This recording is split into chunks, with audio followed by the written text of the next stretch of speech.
this team just struggles to hit. This team struggles to hit, and I will tell you what pisses me off. I'll tell you. Gabe Kapler, and I'm not blaming the game on this, because I know that this team had one hit after the 3rd inning today, this afternoon against the Marlins, and it was in the 9th inning with 1 out. So I'm not blaming it on this. But we just won 20-1 against the Miami Marlins last night, and you're gonna change the lineup. You're gonna take Alfaro out. You're gonna take Aaron Altherr out after they hit grand slams and a single home run shot. Like, these guys need some consistency, and they finally start to get the bats going, and you're gonna just yank them out of the lineup like that? I just don't understand that thought process. I'm not blaming this loss on that, but that is something that just makes no sense at all. Before we begin, hit that thumbs up button, subscribe, comment if you'd like to. I want to hear your thoughts on today's game. We lose 6-3. I was in attendance. I was so hyped to see Jake Arrieta pitch for the first time for the Philadelphia Phillies. I was right underneath the scoreboard. I got there with about 15 minutes to spare before the first pitch. I grabbed my IPA, my $11 IPA, may I add, but it tastes so good. It was a little chilly. I had on the hoodie and the jacket combo, but I sat there. I enjoyed this game. Let's kick it off. In the first inning, the Miami Marlins end up taking the lead 3-0, and Jake Arrieta has a really rough first inning. He allows a home run and 3 runs, like I said. So, not the start we wanted. It was a little bit ugly that first inning.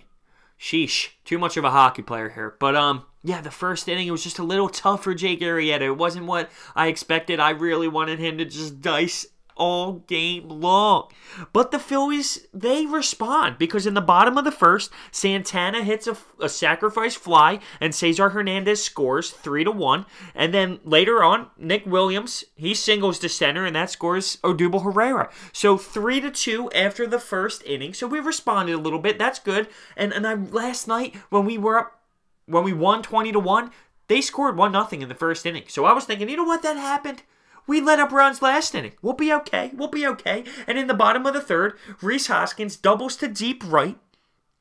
And that tied the game 3-3. As Odubel Herrera scores again. And 0 outs. And this was a game changer for me. This was seriously a game changer. 0 outs. Rhys Hoskins on second. He tries to time a steal to third. And he gets picked off easily. 0 outs on second base. I just feel like that's just not the right move, you know? I love Rhys, and I love how great he is. He finds a way to get on base all the time. He's an aggressive ball player, and you love it. You absolutely love it. But is that the right time for that? Is it? Because that could have been a game changer. What if we took a 4-3 lead there in that inning? It could have changed the whole entire aspect of that game, considering it's tied 3-3 until the top of the 8th when the Marlins respond because of our bullpen situation. It's just garbage. And in the top of the 8th, they score 3 runs to take the lead 6-3, and that's pretty much how the game finished out for the long run. And looking at some stats here, Jake Arrieta, he goes 4 innings, allows 3 hits, 2 earned runs, 5 strikeouts, and 74 pitches. We used 1, 2, 3, 4, 5, 6, 7 pitchers in the bullpen today.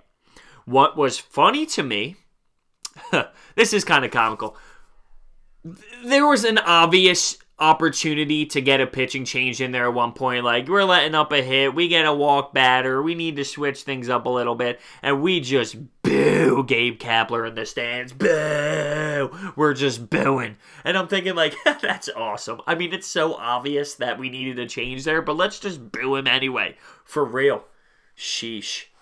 It was just a, I don't know. These are the kind of games you just need to win. You're playing the Marlins, right? I mean, they're a bad team, and we smoked them the night before 20-1, but our bats just die. I mean, our bats just totally just are dead after a performance like that. And it's easy to sit there and, I don't know. It's frustrating. That's pretty much where I'm getting to. It's frustrating, and we just scored 20 runs, and we're changing the lineup. I hate that move. I despise that move. I really do.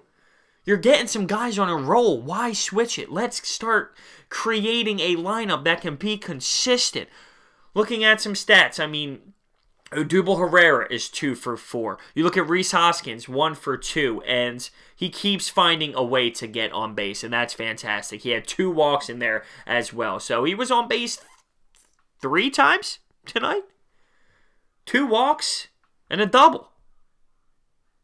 I love that kid. He's fantastic. But overall with this game, it's frustrating. You're not going to win every single game, obviously. You win this series, so that's a huge step. And now we're going to play Cincinnati. So we just got to keep chugging along. And our record now is 3-5. I want to play 500 baseball. I'm really frustrated with how our bats are just dead. It's crazy to me. It's just, they're dead. J.P. Crawford, I love you. You've been a prospect of ours for a really long time, but oh no, is this bad? I mean, it's bad.